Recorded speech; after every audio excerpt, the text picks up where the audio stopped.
Je ne suis pas responsable du fait que cela se trouve dans la Bible.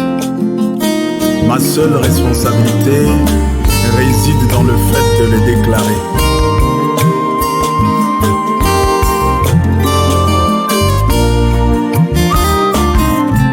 S'il a dit il n'y a qu'un seul vrai Dieu, et son nom c'est Jésus-Christ, tout genou fléchira devant lui, je vais le proclamer. S'il a dit il n'y a qu'un seul vrai Dieu, et son nom c'est Jésus-Christ, tout genou fléchira devant lui, je vais le proclamer.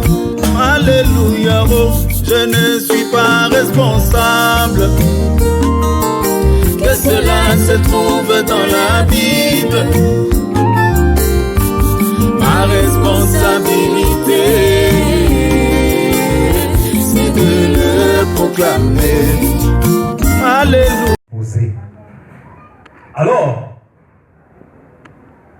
la fois passée, nous avons vu comment est-ce que la marche commence de la chrétienté.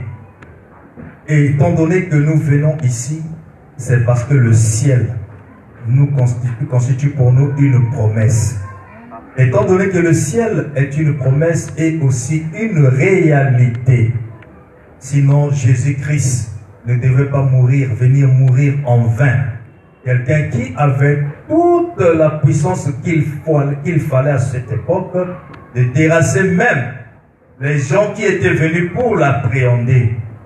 Il se frappait la poitrine, il dit, vous cherchez qui? Et les assaillants, les envahisseurs répondirent, Jésus. Il dit, mais c'est bien moi. Dès qu'il se frappe la poitrine, tout le monde qui était venu pour l'arrêter tombait à même le sol. Quelle puissance! Mais cependant, comme c'était pour un but que lui était venu sur la terre, peu importe ce que nous pouvons faire, peu importe ce que nous pouvons penser, la volonté de Dieu reste toujours la volonté de Dieu. La volonté de Dieu pour toi, c'est de vivre par sa parole. En vivant sa parole, tu es en train de rendre manifeste ce Dieu. Parce que lui, il vit à travers les lois. Amen. Amen. Donc, quand la Bible dit que la nature tout entière soupire de voir la manifestation des fils de l'homme, des fils des hommes, des fils de Dieu, il faut faire très attention. Il n'y aura pas des événements spectaculaires pour attirer votre attention. Il n'y aura jamais des événements que Dieu accomplira de manière à attirer les regards humains. Amen. Dieu fait toujours chaque chose, peu importe, peut paraître grandiose, une promesse, mais quant à sa réalisation, c'est dans la simplicité. Amen. Et c'est effectivement cette simplicité qui va choper beaucoup de gens. Ils manquent de voir Dieu à cause de la simplicité de Dieu. Amen. Il se cache étant grand, mais il se révèle dans la simplicité. Or, ce qui est simple n'attire pas les regards. Et ceux qui sont orgueilleux ne peuvent pas comprendre la manifestation de Dieu à cause de sa simplicité. Qui peut dire Amen? Il descendit pour constater ce que lui avait écouté en ce qui concernait Sodome et Gomorrhe.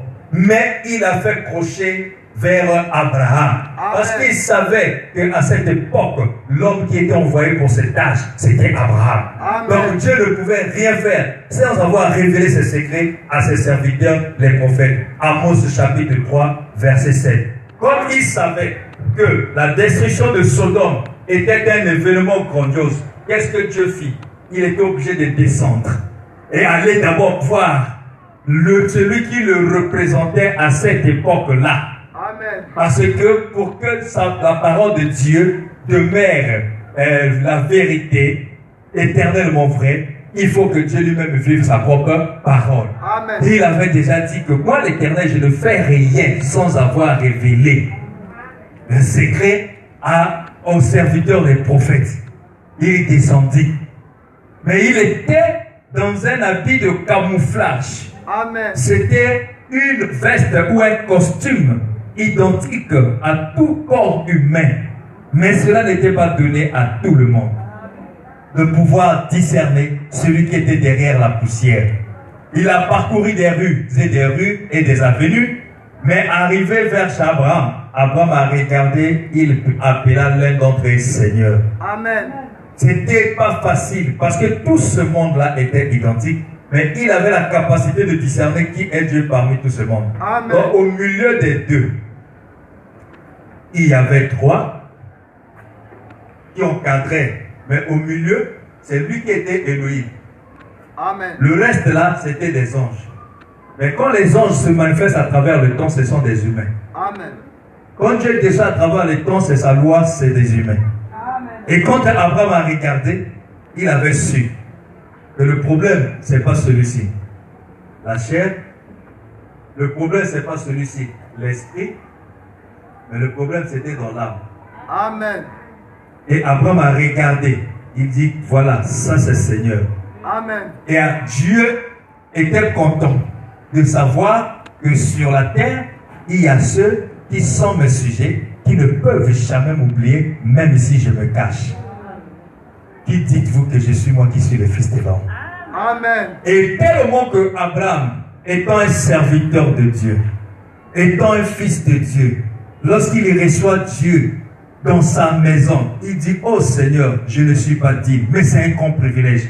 Cela n'est pas donné à tout le monde de pouvoir héberger, je voudrais dire, exercer l'hospitalité, que Dieu puisse visiter. Ce n'est pas donné à tout le monde. Comme cette occasion m'est accordée, oh, je dois vraiment exercer l'hospitalité à tous égards. Alors, il demanda à Sarah de préparer la nourriture pour cet invité, pour Dieu. Dieu qui a créé les cieux et la terre. Ce jour-là, il a mangé la viande. Dites Amen. Amen. Alors, Abraham a mangé. Et nous constatons, après qu'il est fini, lorsque quelqu'un est satisfait, qu'est-ce qu'il va vous faire? Vous avez pris soin de Dieu. Dieu ne va pas vous laisser comme ça.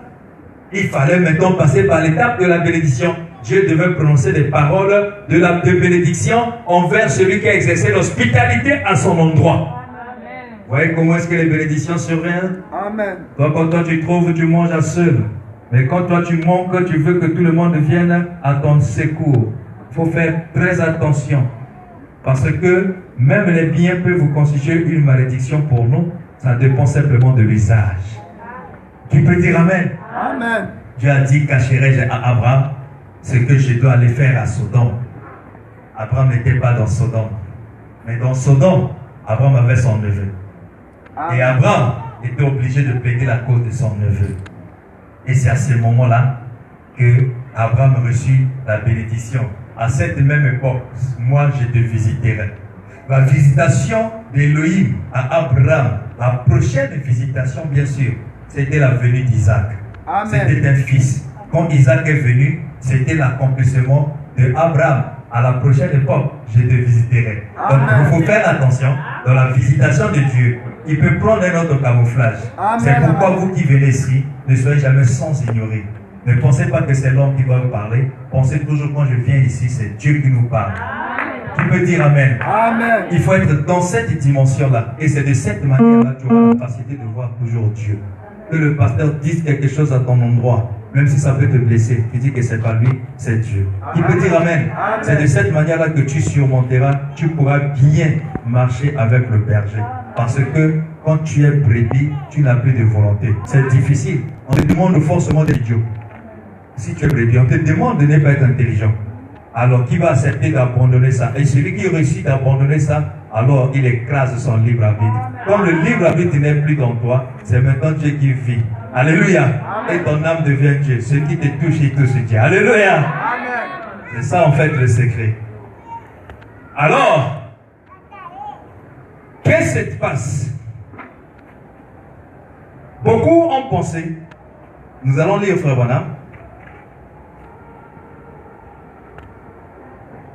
qu'ils peuvent aller au ciel, tous les jours ils viennent, mais cependant, ils ne savent pas que même le chemin pour le ciel obéit à un certain nombre de principes.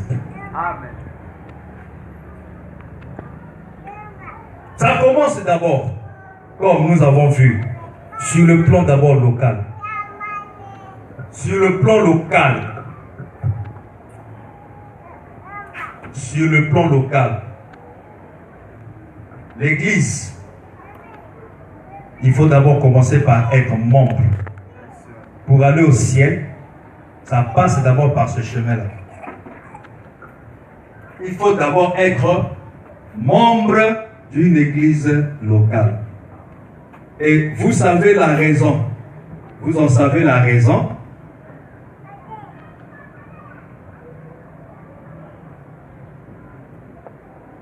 Vous en savez la raison. C'est parce que sur le plan local, donc l'église locale, là il sait que il faut devenir d'abord chrétien, c'est-à-dire il faut avoir un berger.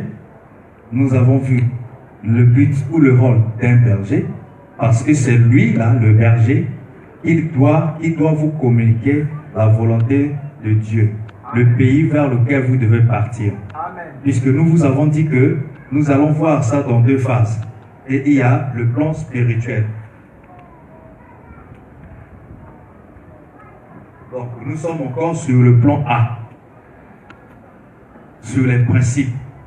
Tu ne peux pas prétendre être chrétien, mais cependant, tu n'es pas baptisé.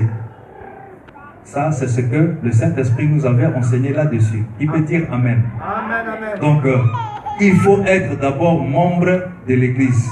Mais il y a des gens qui prétendent aller au ciel, ils sont ici, mais ils ne sont pas encore membres d'une Église.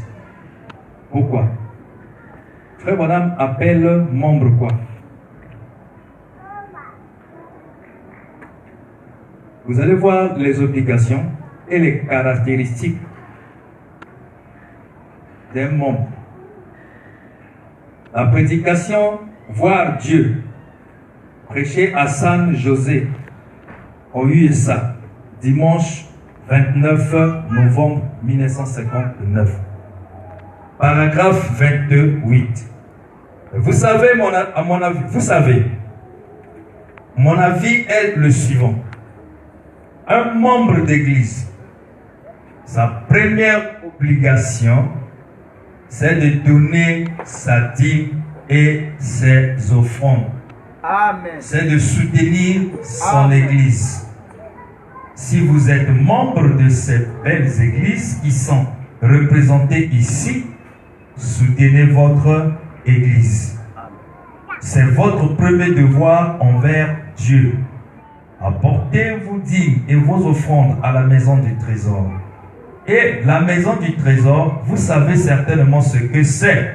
C'est là où vous recevez votre nourriture. Amen. Qui reçoit sa nourriture ici? Amen. Nous tous, nous recevons la nourriture de la part du Saint-Esprit, notre Dieu. Il est très merveilleux. Amen. Amen. C'est donc là où vous recevez votre nourriture spirituelle et votre obligation, c'est vis-à-vis de votre église et non vis-à-vis d'un évangéliste comme moi.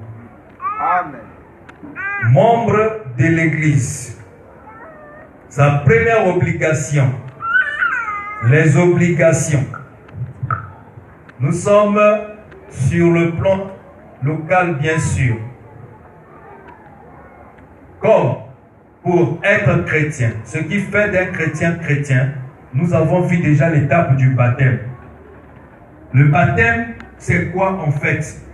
Le baptême, c'est une prise de conscience. Amen. C'est un engagement que quelqu'un prend, celui qui veut laisser le monde pour suivre Jésus-Christ avec une nouveauté de vie. C'est une œuvre que tu extériorises de ce que Dieu avait déjà accompli à l'intérieur de toi. À l'intérieur de toi, c'est quoi? C'est que tu étais déjà sauvé, quoique dans le temps, tu as eu à vivre ta vie selon le moi. Amen. Et tu as été conduit à tuer, à avorter, à mentir, à vivre mal, à faire tout ce que vous connaissez.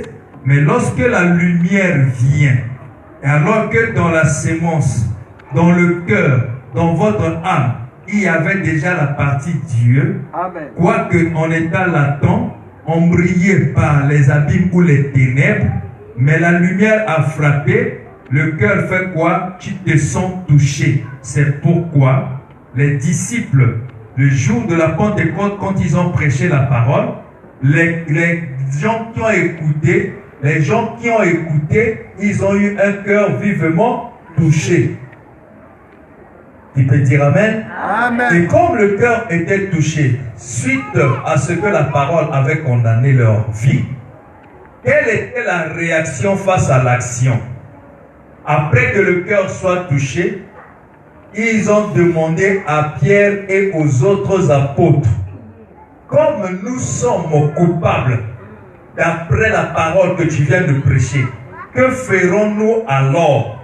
Pierre a dit, répondez-vous. Amen. Donc dans le baptême étant une conception, un concept, il y a la repentance dans le baptême. Vous devez vous repentir, regretter ce que vous avez eu à mener dans votre première vie. C'est pourquoi vous allez voir que le chemin vers le ciel n'est pas donné à tout le monde. Il y a certains au milieu de la route qui finissent par abandonner. Qu'est-ce qui les amène à abandonner? C'est parce qu'ils ne veulent pas laisser se séparer d'avec leur première nature. Et ils veulent la conserver. À cause de cela, lorsque la parole vient, tout en montrant le contraire, et que eux, ils étaient déjà habitués avec le premier décor, ils se voient comme perdants en abandonnant les copains, en abandonnant les copines, en abandonnant le vol, en abandonnant le mensonge, l'escroquerie. Ils ne veulent pas abandonner cela. À cause de ça, ils lâchent prise au milieu de la marche. Que tu venais avec nous, on ne te voit plus. C'est qu'il a comparé la chose à venir par rapport à ce que lui, il est en train de faire. Il pense sa vie actuelle est meilleure par rapport à la vie à venir. Et il lâche prise. C'est pourquoi il a été prévu à ceux qui étaient esclaves.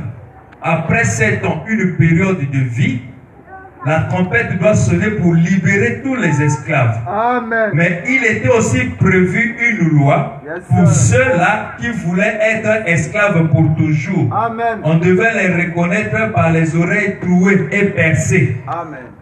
Qui peut dire Amen? Amen. Quand ton oreille est percée aujourd'hui spirituellement, tout ce que la parole dit pour toi, ça ne te fait ni chaud ni froid. Il faut faire très attention. Tu entres tel que tu étais, tu sors comme tu étais venu. C'est une position dangereuse. Qui peut dire Amen? Amen. Amen. Repentez-vous et faites-vous baptiser. Vous voyez?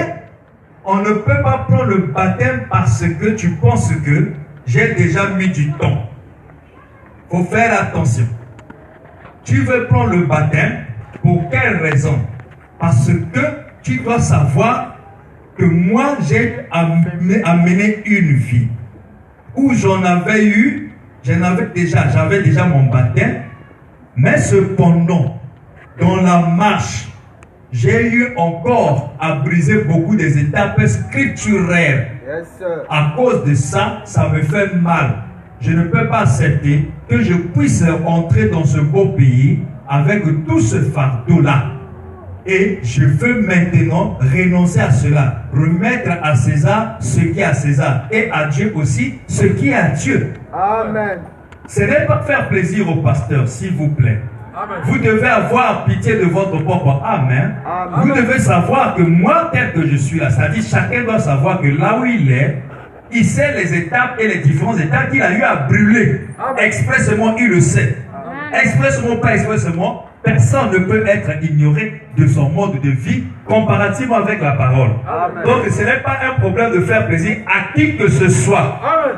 Qui peut dire Amen? Amen. Ce n'est pas un problème de faire plaisir à qui que ce soit. C'est un problème d'abord d'être concerné, candidat pour le ciel. Et la parole qu'on a, en ce moment-là, tu penses que si je continue, je me vois comme si je vais mourir aussi longtemps que je n'arrange pas ici. Dites Amen. Amen. Parce qu'ils n'avaient pas eu un semblant de cœur brisé. Ils ont eu un cœur vivement. La Bible précise cet adverbe de manière. Vivement touché. Amen. Mais comme ils savaient que ceux qui leur apportaient la parole, ils avaient aussi la solution. Et ils se sont rabattus auprès de ceux-là pour demander la conduite à tenir. Ils n'ont pas voulu résoudre l'équation à leur manière. Mais ils avaient en face d'eux les envoyés de Dieu qui connaissaient réellement comment faire. C'est pourquoi le baptême, lorsque Jean-Baptiste prêchait, il a vu les gens venir aux eaux de baptême. Jean a dit, mais qui vous a enseigné à fuir la colère de Dieu? Yes, donc ça veut dire quoi? Amen. Si toi, tu n'es pas baptisé, la colère de Dieu est sur toi. La seule manière de la fuir, c'est d'aller aux eaux de baptême. Mais les eaux du baptême, on ne va pas avec joie. Yes, Et non, comme un tel aussi va prendre le baptême, hein. Tu es en train de prendre le baptême, mais dans la joie. Alors que c'est un acte de regret d'abord d'une vie menée en dehors de la parole. Et en ce moment-là, tu fais changer maintenant. Et entrer dans une nouveauté de vie. C'est un engagement que tu prends. Mais si celui-là, qui veut être normalement travailleur ou engagé dans un service donné, mais il n'a pas de contrat, est-ce qu'on va le considérer? Mais il faut qu'il y ait un contrat. Vous devez le signer. C'est un engagement que tu prends. Que non, moi je serai là pour être employé. Voici ce que je suis censé faire. Mais comme dans un contrat, il y a des droits et des devoirs. Tu auras des privilèges. Tu aurais coupé déjà les liens. Parce que quand tu viens, tu confesses. Et dans la confession, parce que quand tu te réponds, c'est-à-dire, tu regrettes. La repentance, c'est un regret. C'est pas la joie. Yes, C'est un regret. Et en ce moment-là, tu passes par la confession. Déjà là, je vous apprends, hein, j'ai eu des coups de fil de ceux qui désirent déjà prendre le baptême, les candidats. Mais je sais aussi qu'il y a des gens qui sont là à réfléchir. Parfois ils se posent la question, le baptême aussi, oh, c'est quoi? Ne t'en fais pas. Réfléchis d'abord pour avoir la vraie définition du baptême. Tu seras surpris que le temps de décision est passé. Et après, la parole ne sera ni chaud pour toi, ni froid pour toi. Quand tu viendras, la parole, Dieu est en train de s'exprimer. Et parlant et condamnant ces mots de vie-là. Mais chez toi, ça ne fait rien. Chez l'autre, il sent quand même que Dieu lui a parlé. Et tu t'es habitué avec l'Église. La confession.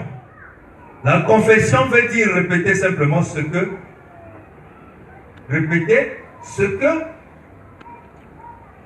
tu as vécu ou tu as fait. Dire la même chose. Amen. Dire la même chose que ce que tu as vécu. Amen. Amen. Ça veut dire quoi? Aujourd'hui, nous constatons que la politique s'est infiltrée même dans l'église. Un frère sait qu'il s'est mal comporté vis-à-vis de l'autre. Au lieu de venir par la voie pourvue par Dieu, bon frère, tu comprends, hein? On est des hommes, hein? Ça arrive, hein? Au moment que tu me pardonnes pour ça. Hein? Au lieu de commencer par le regret, lui commence par quoi? La justification. Amen. Donc lui, il prend la partie humaine, il brandit ça en premier lieu, et ensuite, il vient pour présenter un pardon qui est une forme d'excuse. Ça, c'est pas ça la repentance. Dites Amen. Amen. Et beaucoup de gens, c'est ce qu'ils font. Ça prouve que tu n'es pas humble. Parce que tu as honte de reconnaître le mal que tu as fait sur l'autre. Ou encore, bon, tout ce que tu as entendu là, bon, c'est ça, je suis fautif. Ça, c'est pas la repentance. Ça, c'est pas la confession. Dans la confession, comme nous l'avons dit, c'est dire la même chose que ce que tu as posé comme acte ou ce que tu as vécu. Ça veut dire quoi? Supposons, on cherche l'argent est porté disparu. L'argent a disparu dans la maison. Ah, mon argent. Qui a volé? Un tel non, un tel non, un tel non. Ok, c'est bon. Tu viens à l'église. La parole te condamne. C'est pas parce que j'ai prêché la relation entre berger et brebis que ça veut dire que les gens sont déjà ça. Hein? Non. Il y a des épreuves et des tests pour vous introduire dans la classe des brebis. Amen. Hey, c'est comme ça, mon frère. Amen. Il y a des épreuves qui viendront comme des tests. Composition, afin que ce que le berger avait enseigné, tu puisses être admis à cette école-là. Amen. Parmi les tests ou les épreuves, comme tu avais pris cet argent-là quand on cherchait depuis longtemps, tu n'avais pas reconnu et ton nature païenne. La parole vient, tu écoutes, ça te condamne. Ça te rappelle d'abord ce que tu as. Voilà le cœur sauvé. Amen. Alors tu dis, aïe, c'était moi. Peu importe le nombre d'années. Tu viens, pasteur, je suis venu te voir. Je suis en train de vous enseigner la bonne manière. Hein? Amen. Parce que le diable peut vous poursuivre même jusqu'au jour de baptême. Yes, sir. Il va vous poursuivre comment? Afin de tordre le sens de la confession. Afin de tordre le sens. Donc tu embellis le mal. Sache-le que il n'y aura pas d'effet sur toi. Parce que même après le baptême, tu peux recevoir le Saint-Esprit. Amen. Tu peux dire Amen. Amen. Le baptême ne donne pas le Saint-Esprit. Même après le baptême, tu peux recevoir le Saint-Esprit. Jésus l'en a reçu. Donc le diable peut te poursuivre afin de modifier la forme. Il te rend orgueilleux et te donne les paroles pour donner la forme au mauvais acte que tu as posé. Alors, les effets que cela devait te donner, bénéfiques et bien sûr, ça sera maintenant des effets pervertis. Parce que quand tu répares, il y a toujours une bénédiction pour tout ce monde-là. Une récompense pour celui qui a admis à un test. Dites Amen. Amen. Pasteur, je suis venu te voir. Si tu peux prier, on prie. Tu vois, la fois passée quand tu cherchais ton argent, tu répètes d'abord l'histoire. Tu avais demandé, moi je n'avais pas accepté.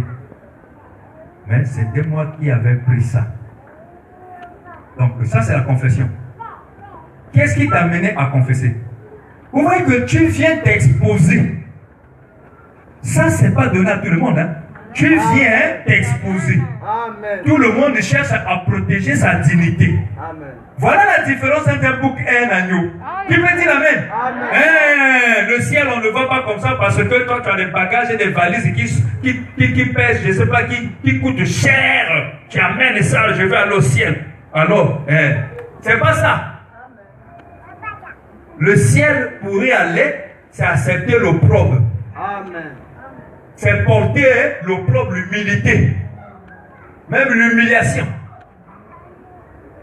Donc, à cause de ça, je te demande pardon parce que je me rends compte que ce n'est pas normal. Ce n'est pas moi qui pouvais te faire. Parce que quand tu viens quand tu viens faire ça et dire ça, tu es en train de vouloir de quoi? Tu cherches quoi? Tu veux obtenir quoi? Tu es en train de vouloir obtenir ma faveur. Parce que à ce moment, ce n'est pas Dieu qui va te pardonner. Yes, sir. Parce Yes, que sir. cet acte-là, tu as fait vis-à-vis de moi. Amen. Dieu a permis un moyen pour arranger de tels problèmes. Va vers ton frère. Amen. Si tu vas seulement, Seigneur, pardonne-moi, j'avais volé l'argent du pasteur, Dieu ne veut pas te coûter. Et cette malédiction te poursuivra dans tous tes travaux Amen. et tes entreprises. C'est comme si ça ne marchera pas. Effectivement, ça t'amenait à un niveau où tu verras que ceci ne marche pas, ici ne marche pas, tu ne marches pas. Il y aura toujours une pensée qui va te ramener à c'est sûr que. Effectivement. Donc je ne suis pas digne. Je viens pour te demander pardon. Moi qui vais te pardonner, il faut que je voie en toi la pitié. Parce que à ce moment-là, c'est moi qui dirais que oui, je te pardonne. Pour que le oui que je te pardonne soit efficace et avoir l'effet sur toi, il faut que moi je puisse avoir pitié de toi. Or, la seule manière que je puisse avoir pitié de toi, c'est de voir ton attitude et ta manière de présenter la situation. Je comprendrai que, oh, ça lui fait mal. Ce n'est pas lui qui devait faire ça. Et à ce moment, je dis non, je te pardonne. Et le pardon là devient une puissance qui te libère. Amen. Si tu ne fais pas ça, tu n'obtiendras pas un pardon qui est une puissance. Mais tu obtiendras un pardon dénominationnel qui sont que des mots, qui n'est que des mots. Oui, je te pardonne. Mais c'est un pardon comme excuse. Mais qui a fait que ça soit un pardon comme excuse au lieu que le pardon que je te donne soit du fond du cœur? Mais c'est ta propre attitude. Amen. C'est pourquoi vous, nous-mêmes, nous devons faire attention quand nous partons pour régler une situation pour laquelle on est fautif. Ne partez pas comme des politiciens. Ne regarde plus ta dignité. Ne vois plus ton honneur. Ne vois plus ta personnalité. Casse ta personnalité. Brise ça. Dis que moi, je ne peux pas accepter ça, que je puisse faire ça pour ma soeur. Ah non, non, non. J'ai écouté la parole. Si je ne fais pas attention, il y a un débat entre toi et toi-même. Donc il y a comme deux esprits en toi qui commencent à te battre, à te combattre. Amen. Et tu vas voir même quelqu'un dans la douche en train de parler. Non, non, non, ça moi je vais exposer. Mais si vérifie qu'il est seul, mais il parle avec qui? C'est un combat qui a commencé dans le ciel. Amen. Et qui doit s'accomplir sur la terre. Amen. Qui peut dire Amen? Amen. J'ai reçu des appels depuis le premier jour, le vendredi, la nuit. Le dimanche, n'en parlons pas. Des couples, des singletons et tout ça, ainsi de suite. Pasteur a vraiment là le cœur. Qu'est-ce qu'il faut alors? J'ai dit, écoutez d'abord. Il faut que la parole vous condamne correctement. Et vous sachiez normalement qu'est-ce qu'il faut faire. Sinon, la précipitation vous amènera encore dans les compromis. Amen. Donc, il y a un regret. Tu ne dois pas le faire simplement pour la sympathie. Pour qu'on dise que tu es baptisé, sache-le que c'est une décision que tu es en train de prendre. Yes, sir. C'est à ce moment-là, le regret t'amène à la repentance. Lorsque tu te réponds, en ce moment-là, on te prend, on te met dans l'eau. Et le baptême, ça se fait par immersion, c'est-à-dire tout le corps dans l'eau. Ce n'est pas une cuvette de laquelle on prend l'eau, on commence à asperger sur la tête comme on nous avait fait à l'église catholique. C'est pas ça. Le baptême, c'est un mot, grec ou bien latin, baptisme. Donc ça doit être quelque chose d'immergé, totalement plongé. Et ensuite, plongé, ça veut dire quoi? Tu t'identifies à la mort de Jésus-Christ. Amen. À la mort avec Christ. La mort avec la première vie. Et ensuite, on va te retirer de l'eau pour dire que tu es ressuscité avec une nouveauté de vie. Amen. Et à ce moment-là, tes premiers péchés sont partis. Amen. Et tu sors de là, en prie pour toi, tu deviens maintenant comme une nouvelle personne. Amen. Quoique tu as encore un combat à mener. Là, déjà, c'est une étape pour déjà être utile dans la maison locale. Amen. C'est à ce moment-là, tu peux toucher au piano. C'est à ce moment-là, tu peux prendre part à certains offices de l'église. Tu n'as pas de baptême. Tu commences maintenant à utiliser les instruments. Ça va te bénir ou ça va te maudire. Le roi Nebuchadnezzar, il s'est retrouvé dans la condition d'un animal. Pourquoi? Les hommes l'ont poussé comme les aigles, comme un aigle. Il commence à manger de l'herbe comme un veau. Il restait dans la forêt comme un lion. Parce qu'il a voulu utiliser les instruments qui étaient sacrés. Amen. Amen. Vous savez ça? Amen. Parce que ça peut te faire habituer que moi me connais. C'est moi qui filme. C'est moi qui joue ceci. C'est moi qui interprète. Mais parfois tu es un canif. Mais c'est une malédiction. Si je ne vous dis pas, je ne vous aime pas. Amen. Qui peut dire Amen? Amen. Mais il faut que tu aies un cœur condamné. Si tu ne te condamnes pas, par la parole, mon frère, tu ne peux pas changer de vie. Amen. Si tu vois les gens ne sont pas changés, c'est simplement ça. C'est un mystère de l'écho de la parole. Quand il écoute, pour lui, ça va dans une autre dimension. Mais chez l'autre, ça va dans le cœur. Parfois même, il a envie de ne pas que le pasteur insiste là. Quand le pasteur touche là, lui déjà, il trompe.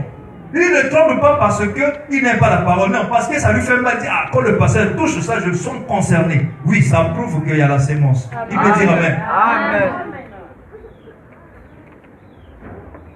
Parce que Caïn, quand il fait, il ne regrette pas. Mais quand un fils de Dieu fait, il regrette. Il dit, pardonne-moi. Hommes forts et frères, que ferons-nous? Répondez-vous. Et faites-vous baptiser. Mais quand tu vas pour te faire baptiser, c'est la confession qui se passe là. Et ensuite l'action que le baptiste doit faire pour toi. Et quand tu reviens, on te dit sors. Mais alors, étant donné que tu prends le baptême, ça c'est un des principes. Le baptême. Nicodème, si tu n'es né d'eau et de l'esprit, tu ne verrais jamais le royaume. Mais tu n'as pas le baptême. Tu as déjà vu quel royaume? Amen. Oh non, j'avais vu Dieu. Quel Dieu? Tu es dans une atmosphère, un monde d'illusion. Dieu ne te connaît pas. Parce que même au membre local, Dieu ne te connaît pas. Ton membre local, tu ne fais pas appartenir. Et dans une église, tu ne fais pas appartenir à une église locale. Alors que c'est le point même de départ de la chrétienté. Notre principe, un autre. Il dit, un membre d'église, autre chose, sa première obligation c'est de donner sa dîme et ses offrandes, c'est de soutenir son église. Amen. Amen. Déjà le baptême c'est un problème. Et comme le fois de prendre ton argent. Donc c'est comme si tu dis que non, moi j'ai faim, mais je dois partager ce qui m'enlèvera la faim à quelqu'un d'autre. C'est encore une épreuve. Mais c'est là où Dieu teste ses enfants. C'est une épreuve. Qui peut dire Amen? Amen. Un membre d'église, sa première obligation, c'est de donner sa dîme. Ils sont nombreux ici. Si tu demandes quand tu payes la dîme, vous allez voir seulement le sourire. Je peux même commencer. Pasteur, bon, j'ai compris. Amen. Amen. Mais toi-même, connais-toi toi-même. Qui peut dire Amen? Amen. Donc, ni baptême, ni dîme, il ne se retrouve pas. Mais tu es chez où? Un membre d'église, sa première obligation, c'est de donner sa dîme et ses offrandes. C'est de soutenir son église. Il dit que ça, c'est notre église. Quels sont les principes, quels sont les fruits qui prouvent que toi, tu fais partie de cette église et celle-ci, c'est ton église? Parce que ça, c'est le prophète de Dieu. Qui peut dire Amen? Amen. Vous croyez que Bonhomme, c'est un prophète? Amen. C'est celui qui nous avait été envoyé. C'est lui qui a parlé. Et si toi, tu crois dans le message, tu diras Amen. Amen. C'est pas moi. C'est votre premier devoir envers Dieu. Apportez votre dîme et vos offrandes à la maison du trésor. Et la maison du trésor, vous savez certainement ce que c'est. Là où vous recevez votre nourriture. Amen. Oh, le pasteur prêche bien. Au pauvre de lui, il prêche bien. Pour qui? Pour celui-là qui vient se balader, chauffer les bancs. C'est pas moi. Tu te moques de ton Dieu là et du ciel auquel tu veux aller là. Déjà la base ici là, tu n'es même pas assis, c'est même pas fondé, c'est sur le sable mouvant. Ça veut dire que tu es égo. Comme tu es égoïste, alors l'ego c'est ramener tout vers soi, c'est déjà un mauvais esprit. C'est ça qui a amené le jeune homme riche en enfer. C'était pas l'alcool, c'était pas la fornication ni l'adultère. C'était le manque, la capacité, l'incapacité de pouvoir partager, vivre pour les autres. Amen. Amen. alors que la dîme c'est pour Dieu. Tu ne veux même pas lui donner ça. Quel égoïste, le degré le plus élevé c'est celui-là. Ça c'est un niveau élevé d'égoïsme. Oh non, pasteur, je ne travaille pas. On ne t'a jamais partagé. On t'a dit que la dîme, c'est selon que le travail qui te fait payer ça. Mais le travail, c'est un gain, non? Tu as fait quelque chose, on te donne. Ok? Amen. Mais lorsque tu es quelque part, si déjà pour l'effort fourni, parce que le salaire, c'est la paix, la rétribution, la rémunération, les foutina, mitoki oyo bimisi, on te donne et tu paies la dîme. Si déjà pour la chose pour laquelle tu as mérité, avec ta propre sueur, on t'a payé parce que tu as fait un travail. Amen. Ok? Donc là, il n'y a pas en fait Dieu qui a travaillé, c'est toi qui as travaillé. Amen. Mais là, tu payes la dîme. Mais à combien plus forte raison pour une action où tu sais que tu n'as même pas fourni un effort? Quelqu'un t'a partagé. C'est ton effort? Non. Il t'a donné 10 000. Est-ce que tu as mérité ça? Mais c'est là-bas où normalement on doit payer effectivement la vraie dîme. C'est la reconnaissance pour montrer que je n'ai pas travaillé. Je n'ai pas fourni un effort. C'est une grâce. Mais s'il y a la grâce, donc c'est Dieu. Donc on m'a donné ça gratuitement. Moi aussi je peux dire Seigneur merci. Parce que ça c'est pas moi. Ça c'est toi qui as envoyé. Donc moi aussi je vais penser à toi. Amen. Qui peut dire Amen? Amen. Amen. C'est là où beaucoup de gens ne comprennent pas. Amen. Ils pensent que payer la dîme c'est lorsque tu as vendu ou lorsqu'après que tu as payé le salaire. Oh. Mais lorsque le passé dit que non, prends un peu ceci, toi tu dis que ça c'est pas l'homme, ça c'est Dieu.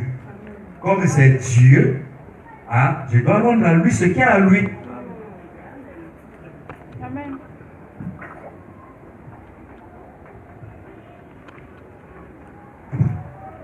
Les principes fondamentaux. Toujours. L'histoire de ma vie. Il y a des gens qui ne font rien. Mais c'est des vieux et des vieilles. Ils sont là assis à la maison. Le jour de la prière, ils viennent à la prière. Mais ils ne font rien. Ils attendent à leur enlèvement. L'histoire de ma vie. Paragraphe 9. Non, moi, je suis pour moi marié. Qui t'a dit que si tu es marié, tu vas au ciel parce que tu es marié? Tu vas au ciel parce que tu as vécu les principes fondamentaux. Dites Amen. Amen. J'ai pas entendu, dites Amen. Amen. Jamais je n'ai prélevé. J'ai essayé de prélever une offrande dans ma vie. L'histoire de ma vie, paragraphe 9. Et j'ai manqué de le faire. Mais je n'avais pas. Jamais. Je me le permettais. Je travaillais. Et j'étais pasteur du Branham Tabernacle à Jeffersonville. Branham qui parle, je travaillais. Quoi qu'il était pasteur, il faisait quoi? Il travaille. Dites Amen. Amen. C'est une institution interdénominationnelle. Je travaillais chaque jour. Parfois à la pioche et à la pelle. Parfois à faire la patrouille. Parfois un travail sur les câbles électriques comme la SNU. Et tout. J'ai travaillé pendant 12 ans, tout en étant pasteur d'une église. Oh non, comme je suis pasteur, je ne vais plus travailler, je vais seulement attendre. Quand on prélève la dîme là, on paie la dîme. C'est là où moi, je vais maintenant prendre là, ça c'est mon salaire. Ça te revient de droit. Frère Branham aussi, ça lui revenait de droit, mais il travaillait. Dites Amen. Amen, amen. Frère Branham dit, Dieu appelle quelqu'un au ministère, pas un paresseux. Dites Amen. Est-ce que j'ai dit que c'est fonction publique?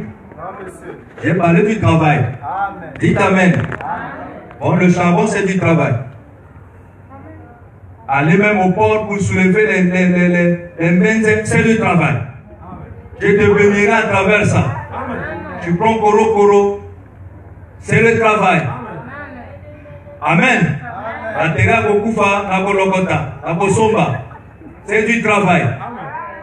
À la fin, les poches vont se gonfler, tu iras à la maison, tu nourris ta famille. Tu as accompli la parole et Dieu te bénira. Il peut dire Amen. Tu ne fais rien, tu attends, c'est la malédiction.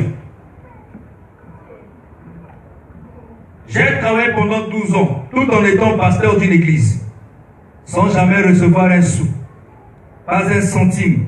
Je pouvais travailler. Eh bien, ce n'est pas que j'ai quelque chose contre quelqu'un.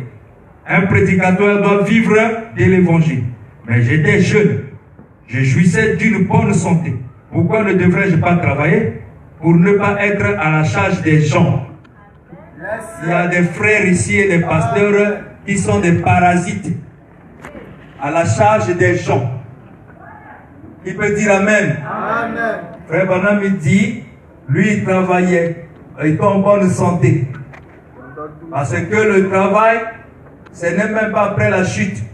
Le travail, c'est même avant la chute. Yes, sir. Donc ce n'est pas quelque chose qui est lié au péché. Amen. Avant même la rédemption. Adam déjà travaillait avant que le péché ne puisse entrer. Donc c'est une action qui fait partie même du salut. Amen. Qui peut dire Amen? Amen. Ruth a travaillé et a trouvé un repos. Le repos c'était Boaz. Qui peut dire Amen? Amen. On a des parasites dans l'église comme ça. Commence à marcher de maison en maison. Comme l'esprit religieux aussi a rempli les gens. Comme c'est un frère, on va seulement. Mais il a des pieds et des mains, c'est invalide. Yes, sir. Mais que dites-vous des paralytiques qui traversent le fleuve pour aller acheter du savon et venir vendre? Mais il y a quelqu'un qui le pousse. Mais il leur paye. Vous n'avez pas pitié de ces gens-là? Mais tant qu'il y a des pieds et des bras, tu es là, tu ne fais rien. La nuit tombe, tu es là. Le soleil se lève, tu es là. Et tu ne fais rien. Et après, non, pasteur, moi j'ai fait. Mais tu veux qu'on te donne quel argent? Va travailler. Qui veut dire Amen? Le Centrafricain, on quittait Centrafrique, ici là, il se débrouille. Le Rwandais a fui la guerre, il vient ici, il devient patron des boucheries, des chambres froides, des pasteurs. Ils embauchent encore lesquels? Les Congolais. Et quand tu es là, tu viens demander l'argent chez le pasteur. Je vais te donner quel argent? L'argent que tu demandes parce que je travaille, non? Dites Amen. Vous pensez que c'est à cause de vos dîmes là que je vis? Là où même les doigts ont des yeux. Dites Amen. On n'a pas besoin des parasites ici. Hein? Si tu as faim, va travailler.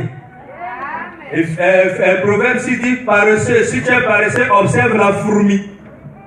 Ne sème ni le moisson, mais elle a toujours quelque chose. Pourquoi? Parce qu'elle va dans le domaine de la recherche.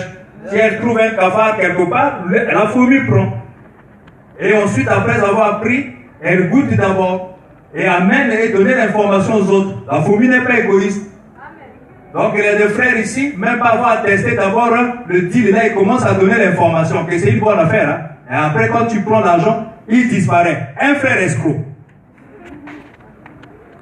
Un frère, on ne te voit plus. Ah non, mais tu as pris mon argent, pourquoi tu avais dit que c'est une bonne affaire? La fourmi, pour donner l'information, elle amène une idée testée. C'est pourquoi vous voyez la fourmi.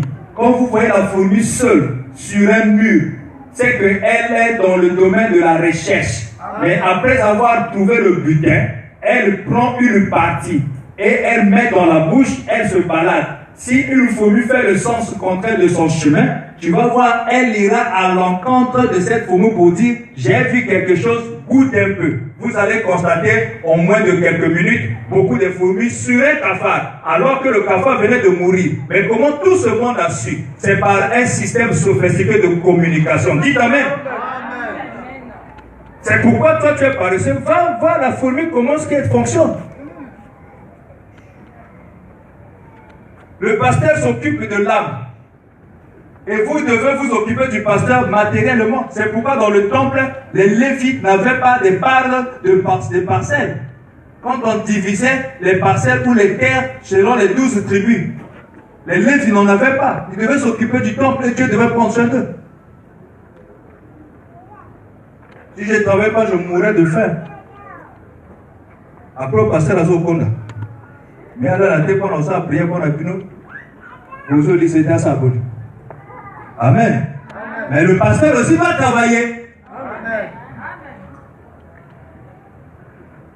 Qui peut dire Amen? Mais j'étais jeune.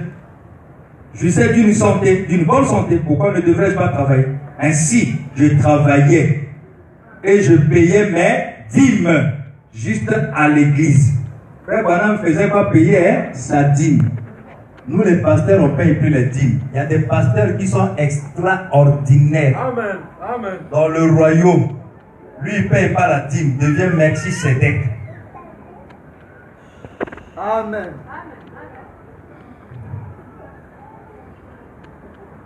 C'est les principes, hein, fondamentaux. Hein. Amen.